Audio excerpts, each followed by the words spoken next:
here. I mean, beyond it always being a pleasure to see new and familiar faces together and increasing our knowledge about ourselves and the world in which we live through art, it's just so nice to be here in Atlanta.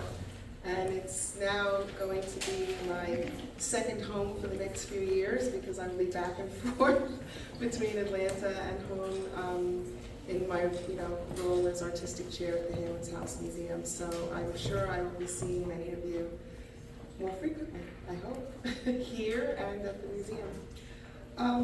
I want to thank those of you who came early and were patient. And my intention today is really to talk a little bit about Richard Mayhew in a more informal way and in some ways personal, but for those of you who are not familiar with him, I'd like to share basic information about him. And then I want to focus on a little bit about his aesthetic philosophy, and then really talk about something that was really important to him, and that was the time that he was involved with Spiral.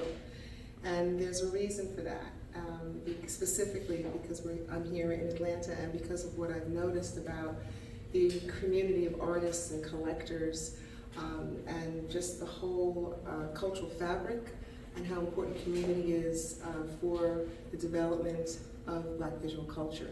And Spiral provided that for him. So Richard was born in Massapequa in Long Island, New York, although a lot of the history books say he was born in Amityville.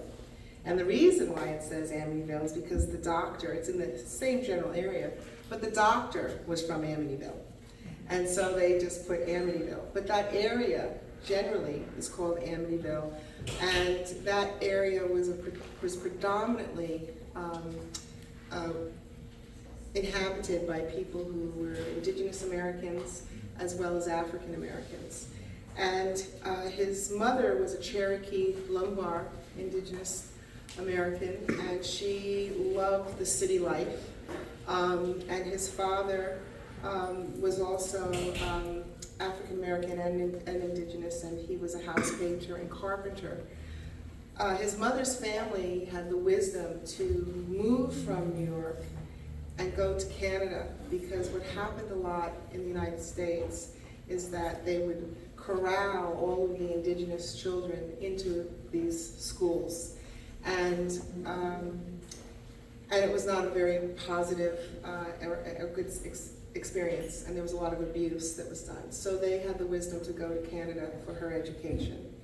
But he grew up mostly with his grandmother. And his grandmother used to get the Apollo magazine, which still exists. I think it started in 1925. And the Apollo magazine was a British magazine that focused on fine and decorative arts, art history, collecting, talked about market trends and exhibitions. And he loved looking through this magazine as a kid. He loved turning the pages, looking at the pictures, and he also started drawing what he was seeing as a young kid in these magazines. And she also encouraged his creativity. And so at one point, early on, he made a landscape for her that reflected her sensitivity about life and nature and her love and beauty for him and the world in which she was living. And there's a funny story about Richard Mayhew and his grandmother, because he also liked to make paper mache. And you can use flour to make the paper mache. And so his grandmother and he would have these battles over the messes with the flour all over the place. You're using my flour for food to make art. But, you know, they worked it out. But when he tells that story, it's really kind of endearing. And as those kinds of situations are for those of us who are parents, and we've walked in the kitchen or some room and everything was amuck, and you just have to smile. Richard's love for nature really came from living in Long Island and on the Long Island Sound, and fishing with his father and his brother. And his grandmother also taught him about the importance of loving and respecting and caring for the land. And during the summers, a lot of painters would come to the Long Island Sound to paint. Most of them were Hudson River painters, and he was intrigued with them. They came with these easels and these canvases, and then there was all this paint. And for him, just watching this paintbrush dip into some paint, and then on the other end of the paintbrush, an incredible picture would come, was, for a child, just so fascinating. He just thought that was magic. It was just magical to him, and that magic stayed with him throughout his career and continues. And one of the painters actually took an interest in Richard Mayhew, and he sort of studied with him, but those guys, the painters were only there for a couple of weeks in the summer, so it wasn't really studying with them, but he took an interest in him, and his name was James Wilson Peale. And he had published a number of books on illustrations and things, and he had encouraged Richard Mayhew to study anatomy and tissue and organs, and so that he could have greater precision with the human body. And later on, he did do illustrations. He did do some medical illustrations and other types of illustrations. But James Wilson Peale actually mixed up, maybe, two of Richard's drawings that got published in his book. And so he's been looking for that book. He's seen it once, but he's been looking for that book ever since. As a young man, he would go back and forth between Long Island and New York City, and he would go to museums with his mother. And this really excited him, having a chance to really, really look at paintings at the Metropolitan Museum of Art, as well as other academies. He decided at 14 that he was going to become an artist, that he was going to become a painter. And at that time, if you were going to become an artist, you didn't go to a university to become an artist. You went to an academy of art, so to speak, or you studied at Art Students League, or the Brooklyn Museum, or you were an atelier at an art school. Whereas when he talks about when he used to teach art in colleges, 5 students in the whole class were actually visual artists focused on learning art. The rest of them were specifically fulfilling an elective requirement. So that opened him up to teaching from an interdisciplinary perspective. But prior to that, he looked at life and he looks at life from an interdisciplinary perspective. And it's particularly exciting to be celebrating his 100th year. He has he's an active, inquisitive mind. Richard is still painting, and to be here in this room with all of these wonderful paintings and works of art by artists who have been inspired by Richard Mayhew, but also some of the pieces are Richard Mayhew's, is really quite extraordinary, especially in an era where landscape is not the most actively sought style. Right now it's about portraiture. There's always these market trends, but I always tell collectors and people to always collect what you like. This is the most important quality for any collection. Throughout his career, we know that he has examined all the spiritual aspects while perfecting the process of the elasticity of painting. So in his 20s and his 30s and his 40s, the main thing that he has consistently focused on has been the idea of mystery. Mystery in not only painting, but how does he create that feeling of mystery in his work? And most of you think of Richard Mayhew as a landscape painter, correct? Is there anyone here that does not? Okay. I have news for you. Richard Mayhew does not consider himself a landscape painter. He considers himself a mindscape painter. And the distinction is that he puts the paint on canvas as a suggestion of love, hate, fear, and beauty. And it takes the human condition to universalize the particular sensitivity to our humanity. He's found a way to tap into sight and emotion. And this really came about when he did a lot of research early on, reading about Robert Duncanson. And he saw his work. And Duncanson wrote about the beauty and sensitivity of nature. And this really stuck with him throughout his career.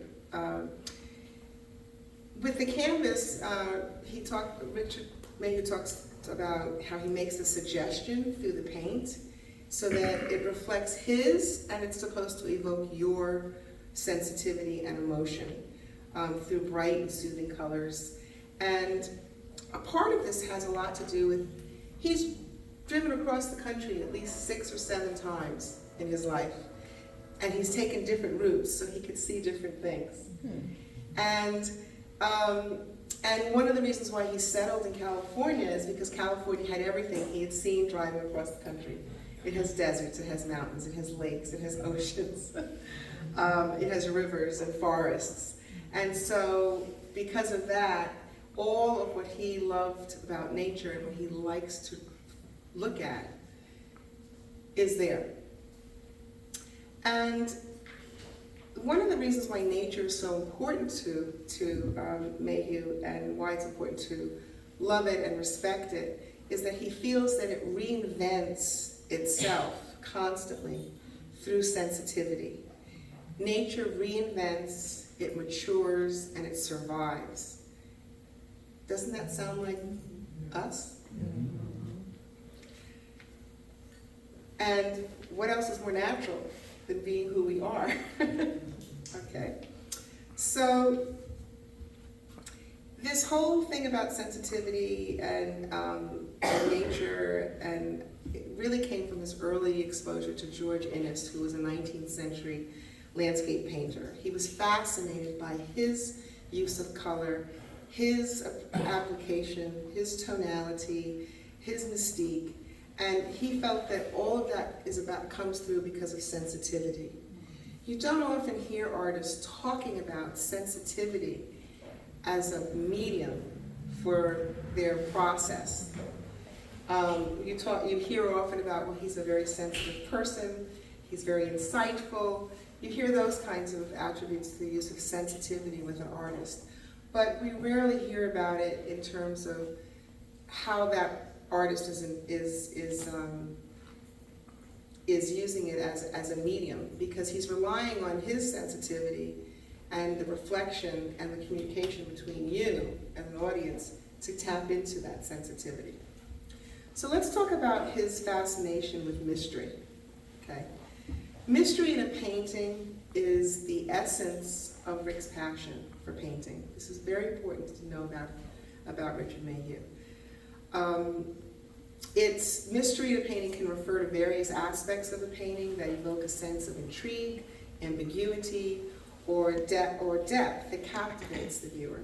It can involve elements that are not immediately obvious or easily explained, leaving room for interpretation and allowing you to engage with the work on a much deeper level.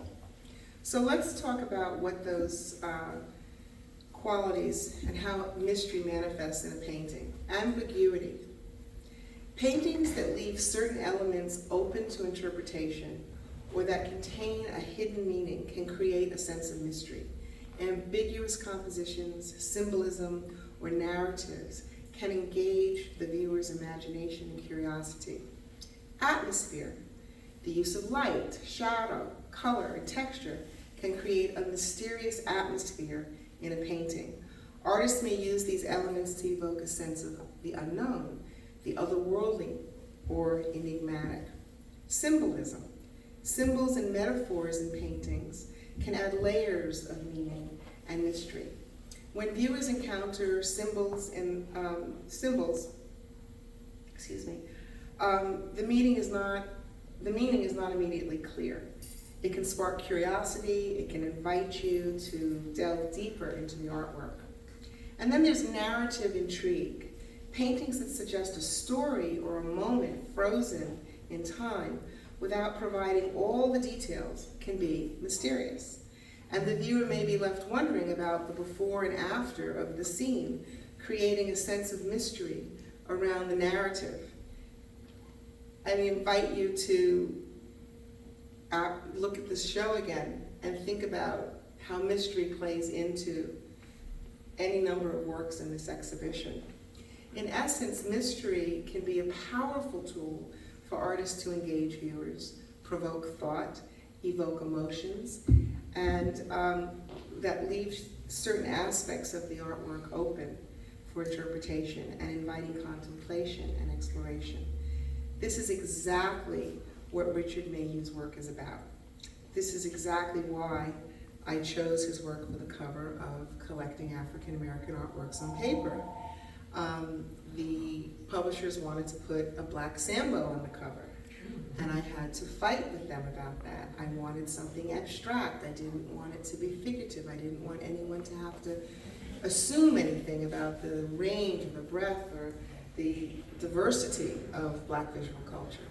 And I had also done some research on Japanese studies about what makes people take things off a shelf, and it had to do with colors, certain colors.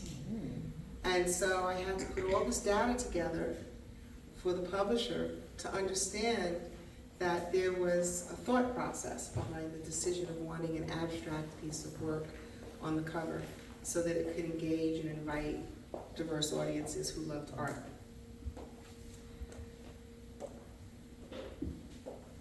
So now I'd like to talk a little bit about Spiral. How many of you are familiar with the Spiral group? Okay, all right, good. So,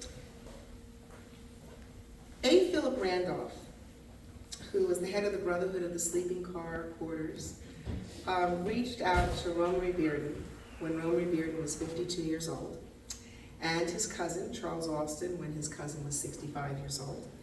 And he asked them to create and identify a contingency of artists to participate in the March on Washington.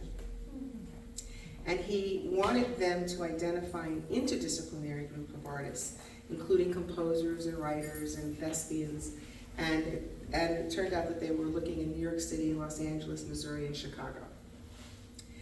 So the original group was Romery Bearden, Charles Austin, Hale Woodruff, he was 63 at the time, Falworth Hines, he was 45 at the time, and Norman Lewis, who was 54 at the time. And the group was a collective of artists in New York City who came together to address the social and political issues of the time.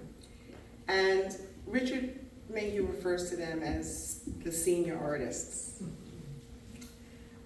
because at the time, he was in his 30s. So the way that Richard Mayhew was introduced to Spiral was through Falworth Hines. They met in the Bronx. They were both exhibiting at a institution. It wasn't the Bronx Museum for the Arts, but they had met at the same time at this exhibition, or a space where they both were exhibiting. And Falworth Hines invited Richard Mayhew to attend this meeting in Greenwich Village. Come to the meeting. It's called Spiral. And Falworth Hines was actually the most active leader of the organization in terms of recruiting people. And at the time, Mayhew was 38.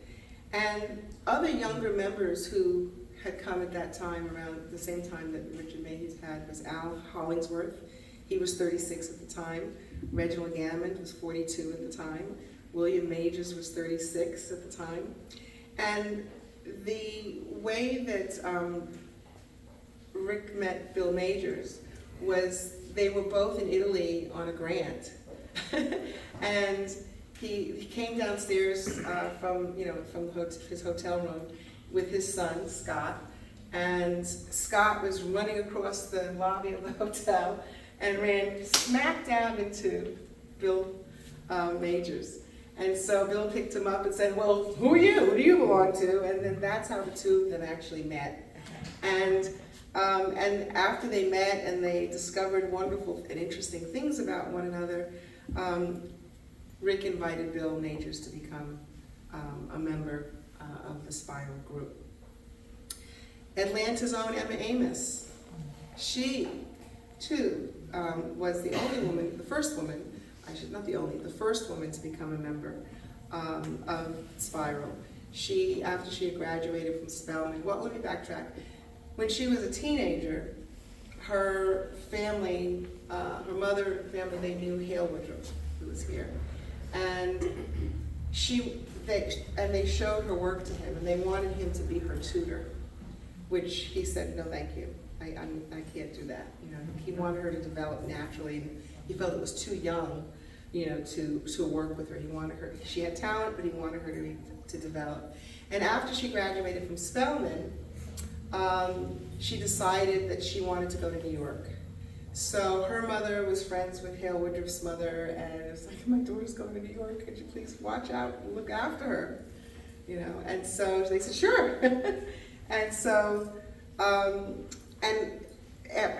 because of that, and being in New York, Hale Woodruff invited her when she was 25 to become a member of Spiral, specifically so that she could be around these older artists and be able to benefit and learn from them. She was very shy and quiet.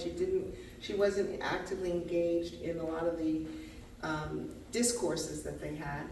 And later on, there were two other women that became very involved with them and were more vocal, and that was Betty Blayton Taylor, and she was 25 when she joined, and Vivian Brown, who was about 30, I think she was like 35. Yeah, so I just thought Vivian Brown was 34. But I thought that would be interesting to know, just the connection. Because a lot of people forget about Emma Amos. And she's been documented in so many art history books. And I remember having dinner with her once, and she was really frustrated because historically she was documented all over the place, but people were not buying her work. And none of the dealers were representing her work. And it was a very, very frustrating thing for an artist, you know, to be placed within the art historical canon, but not finding the work in collections. And so now, of course, there's a dealer who's handling her work and placing her work in many collections, and that's a good thing. So I need to tell you that the Spiral group never made it to the March on Washington. Okay. Due to logistic challenges, the issues about coordinating the trip, where to stay, all the expenses. So A. Philip Randolph told them that if they couldn't make it to DC, that they should take care of the problems that they were trying to address in DC about discrimination and equal pay in other areas that concern the Black community. So what they decided to do was to think about what that would look like. And one of the suggestions by Romary Bearden was he came to a meeting and he brought newspapers and magazines, and he said, you know, I have an idea. Why don't we all do a collective collage and to address these issues? But people really weren't interested. You know, Norman Lewis didn't want to do that. I mean, you know, Hale Woodruff didn't want to do that. You know, they didn't want to be cutting stuff. The only person that kind of got into it was Reginald Gammon, because he had a graphic art background, and he also understood how to paste things in a certain way. And so what he did is he taught Bearden how to paste things in a way so that you could create this three-dimensionality, and they helped each other with that. And he was the only one that was excited about the collage. And then later, of course, Bearden developed his own, way of doing things, but it started from there. So Spiral then said, well, we need to start to take on the galleries and the museums, and we need to make them accountable. And Ralph Ellison took on publishing. And he was, I don't know who all the other writers were, nor do I know who all the other composers or the musicians were at the time, because remember, they were supposed to make it an interdisciplinary group of artists. But the only thing that I've been able to find is that Ralph Ellison was engaged with this group. So Richard Mayhew, Norman Lewis, and Reginald Gammon decided to picket the Metropolitan Museum of Art on April 10th. And on May 17th, they were involved in picketing the Whitney Museum. Those were both organized by the Black Emergency Cultural Coalition that was founded by Benny Andrews, as well as Vivian Brown and Romery Bearden. And the elders, as Richard called them, they decided to write letters, make phone calls, set up meetings. So this is important for us to remember. There are multiple ways that we can be engaged socially and politically. You don't have to go and picket, you can do something else, or you can write a check. Whatever it is, you can write a check, you can picket, you can write letters, phone calls, pull people together. This is a very important thing to remember, because sometimes, and as of late, a lot of people have been feeling overwhelmed by a lot of things and feeling like they can't really do what they'd like to do or as much. There's always something, and every little bit counts. So then they decided, after they were engaged in those activities, that they wanted to have an exhibition, but it was a private exhibition. How many artists are in here? Could you raise your hands? Okay. So, do you envision being together and then having a private exhibition just for you in a space without the public coming to see it? Yes, no?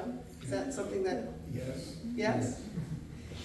And this is very important, because I'm raising this because right now I think one of the challenges that I see in meeting younger artists under 35 is that the first thing they want to know is, who do I need to know? How do I get out there? I want to be an influencer. I want to be famous. I want to sell the work. They don't allow other people in their studio. They're afraid somebody's going to take a picture and copy the work. Listen, if you only have one idea, please, you need to reconsider. Because the thing about being an artist is that it's a divergent thought process. You're constantly exploring the endless possibilities of the medium, of your idea, constantly. Is this not true? Mm-hmm. True? Yeah.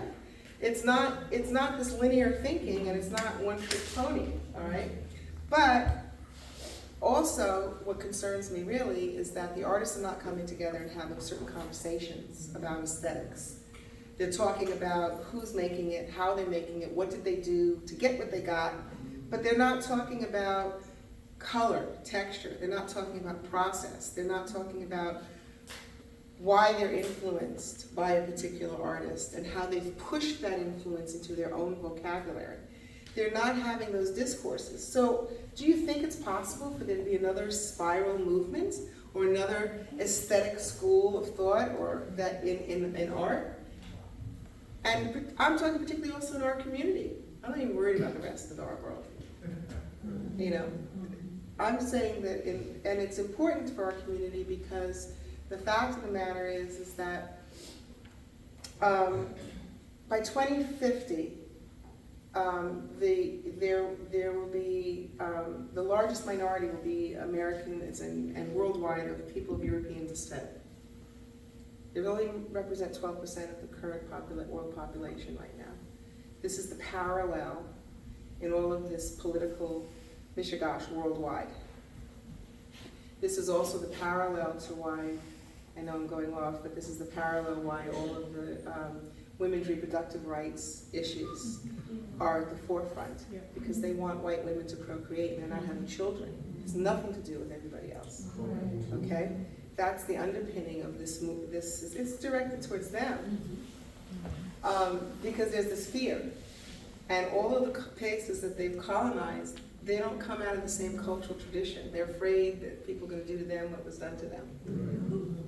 We have better things to do. Making art too, right?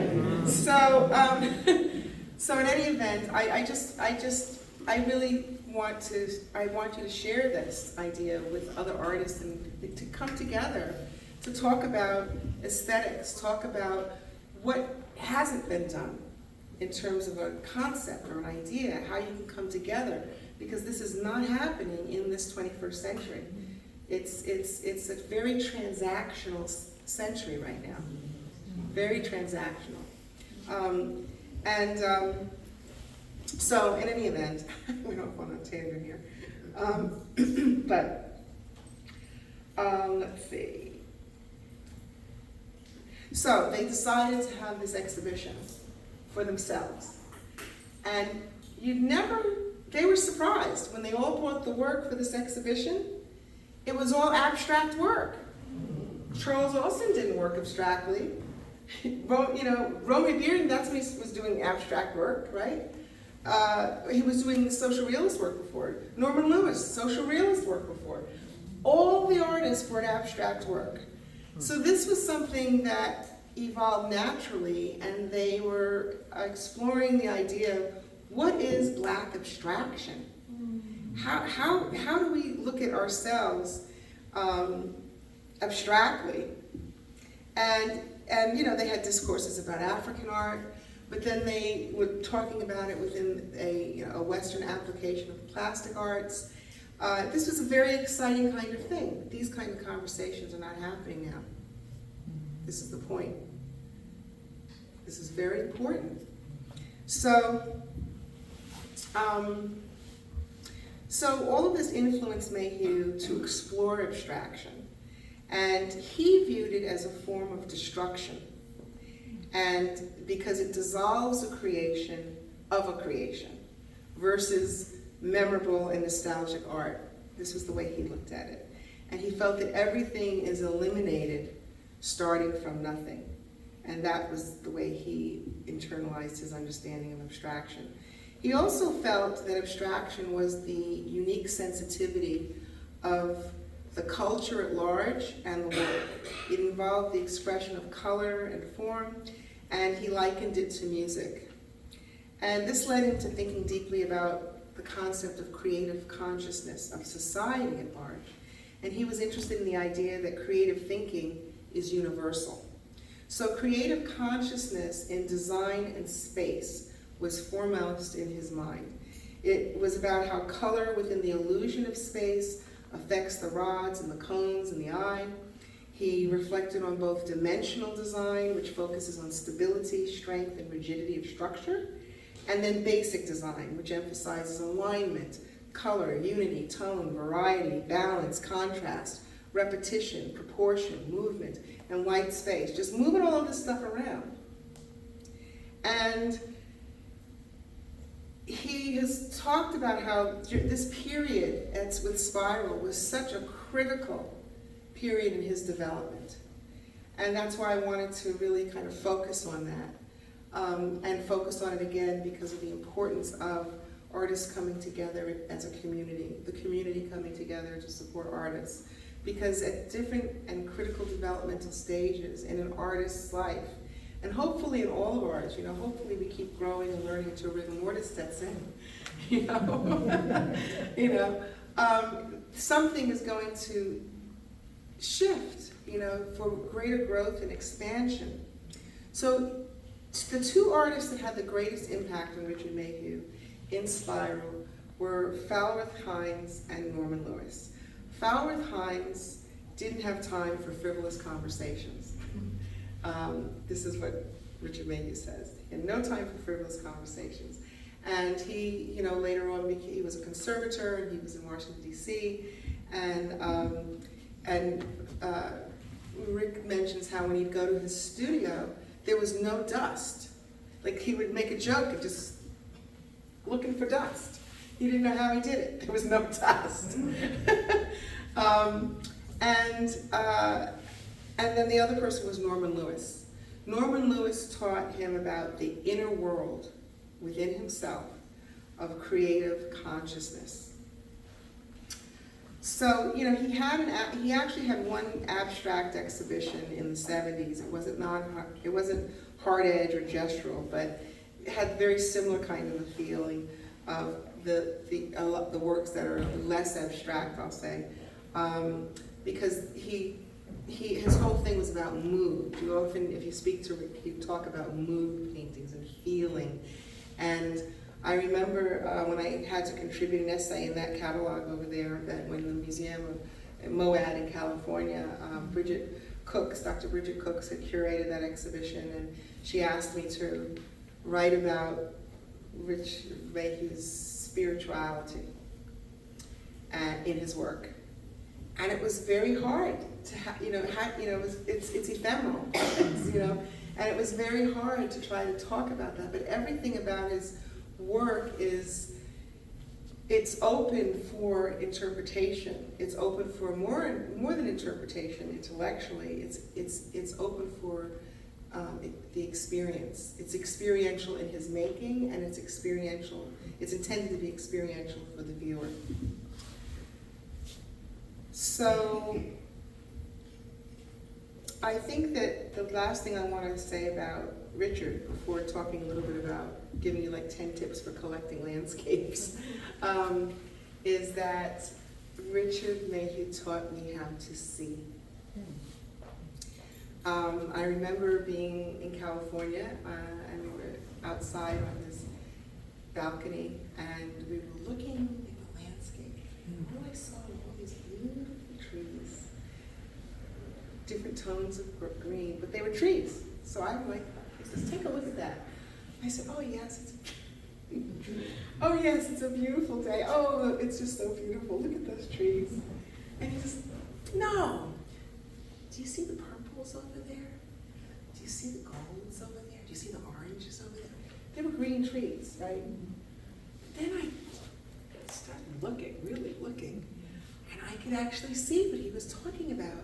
These tones and these undertones and these hues that if you really look, you can see the reds, the oranges, the yellows, the greens, the blues, the indigos, and the violets. And I was amazed. I said, oh my goodness, I see it. I mean, I was so excited because, I didn't think he was crazy. No. But I was just like, okay. But then I really started looking, because then he started to show me how to see these colors. And we have to remember that colors are different reflections of light. And the way that our eyes see the colors has to do with the different gamma rays, right? And so for photographers, they're painting with light. They're articulating light on a surface. And and how they articulate it and what they choose to articulate, whether it's with a filter or what f-stop, they're able to capture the light. And you go back to, remember in school you learned about Roy G. Biv? Does anybody in here not know who Roy G. Biv is?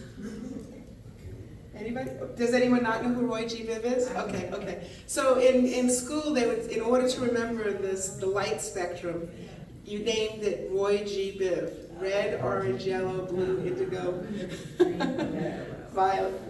Yeah, indigo and violet. So that's, I think that what I want to say is that when there's one thing to look at this work in this show, but now think about how you want to see it. See how it's made.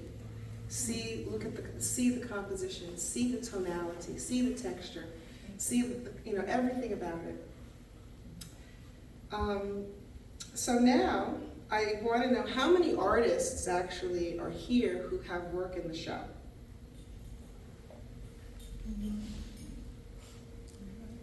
Is it just you? Just Najee? Does everybody? Can you tell everybody where your piece is so they know exactly where it is? Posted there about her and what the sculpture is. Yep. Okay, so Yeah. So what I want to ask you to do, and I don't know if you have a notebook, but I would really like you to, before you leave, to just make some sort of comment about a work that was your favorite that you saw. And the reason why I'd like you to do that is because I'd like, I didn't talk to you about this, but I'd like Naji to be able to share with Richard Mayhew your responses to work that was inspired by Richard Mayhew in celebration of his 100th birthday. You know, in the jazz tradition of call and response, you know. But I think he would appreciate that, because I know that Naji plans on sharing this, he's not only shared the exhibition, but just sharing our acknowledgement and celebration of his contribution as an artist, but also as a person. You know, as an educator, he really inspired so many different people, and he made a point to teach from an interdisciplinary perspective in studio art, which was not the norm when he was doing it. You know, and he would bring music into the classroom, he'd take the students to see things and do things, to understand that the whole world is the palette for the artist, through the literary, performing, and the visual arts, and the sciences, everything. So I'd like everyone to do that, if you would, because I think it would be a really meaningful gift for him. And it's not students, you know, it's people who can really appreciate some of the things that I've shared, but also have appreciated him. So I want to offer 10 tips for collecting landscapes in a market focused on figures. Presumably meaningful artwork featuring human figures, but here are 10 tips. Balance your collection. While focusing on figure-centric artwork, if you already have a lot of it or some of it in your work, consider including landscape pieces that complement your theme. These landscape artworks can provide context or contrast to the figure-focused pieces in your collection. And consider the scale. Choose landscape pieces that work well in relation to the size of your figure-centric works. The scale and proportions of the pieces can enhance the overall visual impact of your entire collection. Explore different styles. Look for landscape artworks in various styles, such as realism, impressionism, abstract. This diversity can add depth and interest to your collection. Pay attention to color. Consider how the color palette of the landscape pieces interacts with the colors in your figure-focused artworks. Harmonious or contrasting, colors can create unique visual effects in your collection. Think about mood and atmosphere. Select landscape artworks that evoke a special mood or atmosphere that complements the themes or emotions present in your figure-centric collection. Research the artists.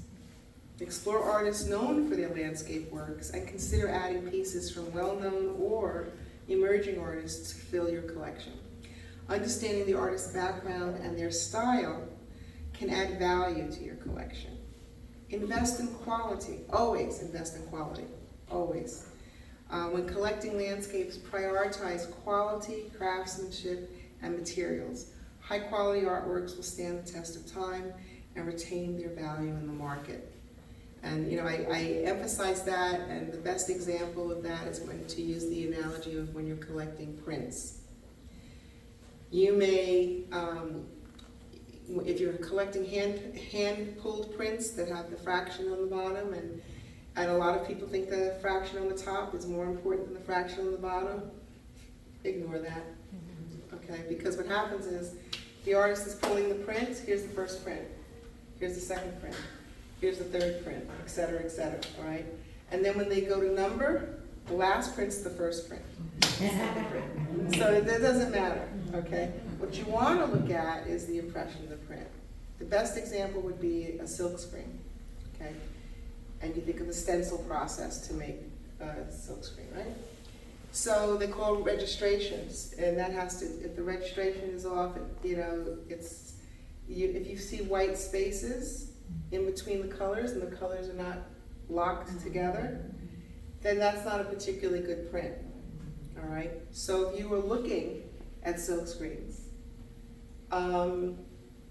you want to make sure that that was the intention for the white spot or not. So you're gonna look at as many as you can and find the one that has the right registration. So that's buying a quality print, and that was out of that edition, if there's a problem with the edition. So you might want to try to look at multiple prints of that same edition if it's a silk screen.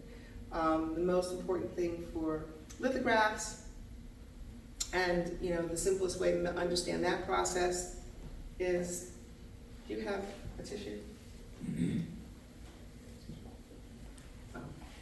So I'm going to pretend this isn't lipstick, but this is the paint, this is the stone. They're not stone lips, but they're stone for now. So here's the paint, and the paint is put, this is the design is lips, right? And you have paper, thank you. And the paint, and you know, I'm the artist, I put the paint on my lips. It's very unique paper. Quality paint. And you then, the artist pulls the print. And that impression you can't really see, because I didn't wear lipstick, but that is a print, okay? So these are hand-pulled prints. You know, they put the ink on the paint on the brayer, let's say, and then they're pulling it. Okay, that's the concept of the print. So you can also look at a couple of prints to see how even the impression is to get the best quality. So even when you're looking at landscapes, whatever the medium, just look at the quality of the work. You know, you can sort of tell if somebody is rushed. You can tell a lot of things.